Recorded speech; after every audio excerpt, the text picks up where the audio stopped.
Friends, Bharti Patil चॅनलमध्ये पुन्हा एकदा आपला स्वागत आहे। आज आपण रसमलाई बनवली, जी बाजारात मिळते किंवा हॉटेलमध्ये भेटते त्याच पद्धतीची रसमलाई सेम टू सेम आपण तशीच घरी बनवणार आहोत। ती पण झटपट आणि कमी वेळेत कमी साहित्यात अशी बनवणार आहोत। तर मस्त अशी टेस्टी रसमलाईसाठी चला मग रेसिपीला सुरुवात करू। तर त्यासाठी मी पाव किलो पनीर घेतलेले आणि फ्रेशवालं पनीर घ्यायचं आहे। आणि बऱ्याच वेळेस काय होतं, बाजारात फ्रेश भेटतच नाही, मग तुम्ही घरी बनवू शकता एकदम फ्रेशवालं। तर सॉफ्ट पनीर पाहिजे आपल्याला, त्याला कडक नको आहे। तर मग हे असं पनीर आपल्याला अगोदर हाताने चांगलं कुस्करून घ्यायचं आहे। जर पनीर बनवता येत नसेल तर तुम्ही व्हिडिओमध्ये कमेंट करू शकता, मग पनीरची रेसिपी दाखवेल मी का आपल्याला रसमलाईसाठी कसं पनीर बनवायचं। पण व्हिडिओ खूप मोठा होऊन जातो, त्याच्यामुळे मी रेडी पनीरमध्येच बनवून दाखवले। तर आता असं हाताच्या तळव्याने आपण हे चांगलं घसवून घ्यायचं आहे। हे पनीर अशा पद्धतीने जसं व्हिडिओ दाखवते त्या पद्धतीने असं घासून घ्यायचं आहे, म्हणजे चोळून घ्यायचं आहे, म्हणजे ते पनीर आपलं सॉफ्ट होणार आहे। जर पनीर फ्रेश घेतलं नाही ना तर मग तुमची जी रसमलाई आहे ती अशी रबरासारखी होते। तर मग फ्रेश पनीर घेतलं ना मग ती अशी सॉफ्ट आणि मऊ अशी तयार होते। आणि हे पनीर पण असं हाताने घासलं गेलं ना कमीत कमी 5 मिनटं लागतात याला, म्हणजे मग तुमचं पनीर एकदम छान असं तयार होतं आणि ती रसमलाई पण मस्त होते। तर या अशाच पद्धतीने हे पनीर आपल्याला चोळून घ्यायचे, चांगलं घासून घ्यायचे, म्हणजे बघा तुम्ही बघू शकता असा पिठासारखा आपला ह्या पनीरचा गोळा तयार होतो। मग एकदम सॉफ्ट आणि असा मऊ असा गोळा तयार होतो, म्हणजे समजून घ्यायचं आहे मग आपलं हे पनीर रेडी झालेलं आहे आपल्याला रसमलाई करायला। असा गोळा तयार झालेला आहे आरामात। असा गोळा तयार झाला म्हणजे झालंय तुमचं, रेडी झालंय पनीर। मग आता याचे गोळे तयार करायचे, तर छोटे छोटे गोळे घ्यायचे, आपल्याला ज्या आकारात पाहिजे त्या आकारात आपण छोटे मोठे गोळे तयार करायचे रसमलाईसाठी, आणि तसाच आकार त्याला द्यायचा आहे। असं थोडंसं दाबून घ्यायचं आहे, मासे चपटे बनवायचे आणि ठेवून घ्यायचे। तर याच पद्धतीने आपण राहिलेले असे सगळे गोळे आपण तयार करून घेणार आहोत। तर आता बघू शकता हातावर असाच गोळा बनवायचा आहे आल्हाद, आणि प्रेस करून घ्यायचं आहे हाताने, ते दाबून घ्यायचं आहे, म्हणजे छान असे आपले हे गोळे तयार होतात। तर मस्त असे हे गोळे तयार होत आहे सगळेच। मग बघू शकता तुम्ही सगळे मी असे याच पद्धतीने तयार करून घेतलेले। तर जास्त मोठे नाही आणि जास्त छोटे नाही, कारण ज्यावेळेस आपण याला पाकात उकळू तर त्यामध्ये काय होतं, नंतर त्यांचा आकार वाढून जातो आणि मग ती खूप मोठी मोठी होते। तर आपल्याला पाहिजे तर तशा मीडियम आकारात आपण हे गोळे बनवून घ्यायचे, म्हणजे मग ते एकदम छानही दिसतील आणि व्यवस्थित अशा आकारात आपले हे तयार होतील। जशी बाजारात मिळताना त्याच पद्धतीने आपली ही तयार होईल। मग आता आपण एक मोठं पसरट भांडं घ्यायचं आहे शक्यतो। मग एक कढई घेतलेली मी, त्याच्यातच आपल्याला 1 वाटी साखर आणि 3 वाट्या पाणी हे प्रमाण घ्यायचं आहे आपल्याला, आणि त्याच्यात टाकून घ्यायचं आहे, कारण आता आपण याच्यासाठी रसमलाईसाठी अगोदर हे पाक बनवणार आहोत। कारण जर आपण तशीच टाकली तर मग त्याचं चव येणार नाही। मग आता ही कढई आपण गॅसवर ठेवायची आणि चांगलं उकळू द्यायचं आहे।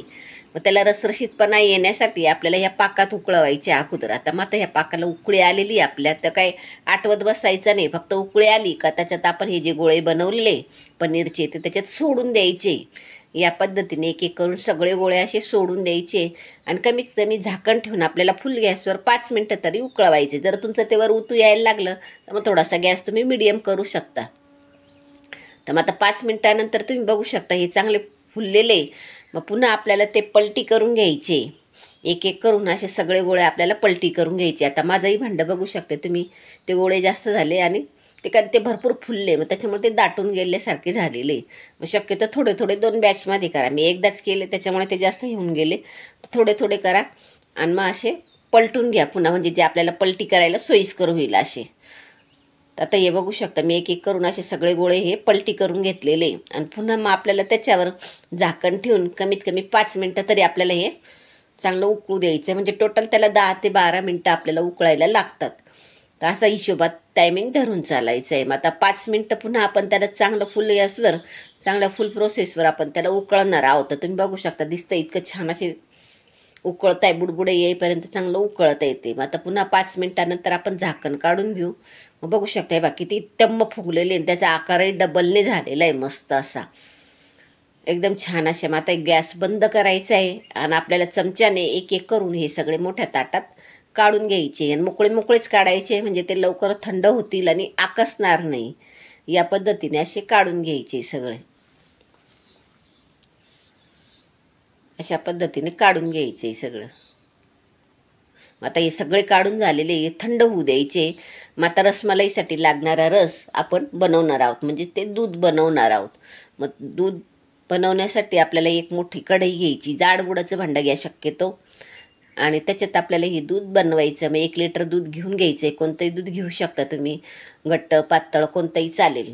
मग ते घ्यायचं आहे आणि त्याला पण मीडियम गॅसवर, म्हणजे अगोदर फुल गॅसवर गरम होऊ द्यायचं आहे, नंतर मग गॅस मीडियम करून घ्यायचं, कमी करून घ्यायचं आहे, आणि मग उकळू द्यायचं. हे दूध कमीत कमी 15 ते 20 मिनटं हे उकळू द्यायचं आहे. आपल्याला पाहिजे तशी त्याच्यात गोडवा येण्यासाठी साखर टाकून घ्यायची. आता मी याच्यात अर्धी वाटी साखर आणि काही पिस्त्याचे तुकडे, काही बदामाचे तुकडे टाकलेले, 2 वेलदोडे आपण ठेसून त्याच्यात टाकलेले, म्हणजे वेलदोड्यामुळे आपल्या ह्या दुधाला छान अशी चव येणार आहे.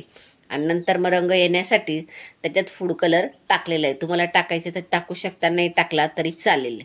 मग आता पिवळा कलरचा रंग आपण त्याच्यात टाक, मस्त असं उकळू दिलेलं आहे. रंगामुळे काय होणार आहे, जे आपण जसं बाजारातली रसमलाई खातो ना, तर सेम टू सेम तसाच रंग येतो. आता इतक्याला तर केसर टाकायला काही परवडत नाही सगळ्यांनाच, आणि सगळ्यांकडे अवेलेबल असतं असं काही नाही आहे. मग तुम्ही रंग वापरू शकता. मग ते दूध थंड झाल्यानंतर आपल्याला एका वाटीत काढून घ्यायचे आहे, आणि जे आपण गोळे बनवले ते थंड झालेले, मग ते असे पद्धतीने असे पिळून घ्यायचे. आता मी व्हिडिओ दाखवते ना, त्या पद्धतीने असे पिळून घ्यायचे, म्हणजे त्याच्यातला रस बाहेर येईल. आणि मग नंतर त्या दुधात आपण टाकून, आता दुधामध्ये ते दूध शोषतील. जर तुम्ही हे पिळून नाही घेतले चांगले, तर मग ते दूध शोषणार नाही, आणि मग ती रसमलाई चांगली लागणार नाही.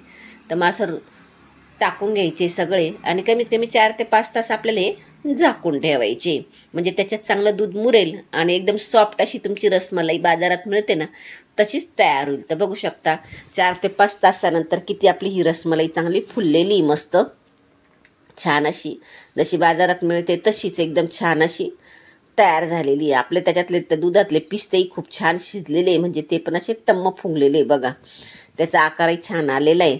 अशी मस्त आपली ही रसमलाई तयार झालेली आहे. तर त्याच्यावरून आपण रस टाकून घेऊ. तर फ्रेंड्स, तुम्हाला आठवण करून देते, चॅनलला सबस्क्राईब नसेल केलं तर चॅनलला सबस्क्राईब अवश्य करा. नवनवीन रेसिपी पाहण्यासाठी घंटीची बेलकन आयकन ते बटन नक्की दाबा, आणि रेसिपी आवडल्यास लाईक शेअर नक्की करा. तर मस्त आपली ही बाजारातली रसमलाई तयार झालेली आहे. तर याच पद्धतीने तुम्ही घरच्या घरी आणि कमी वेळेत अशी मस्त टेस्टी रसमलाई बनवू शकता. तर नक्की ट्राय करा.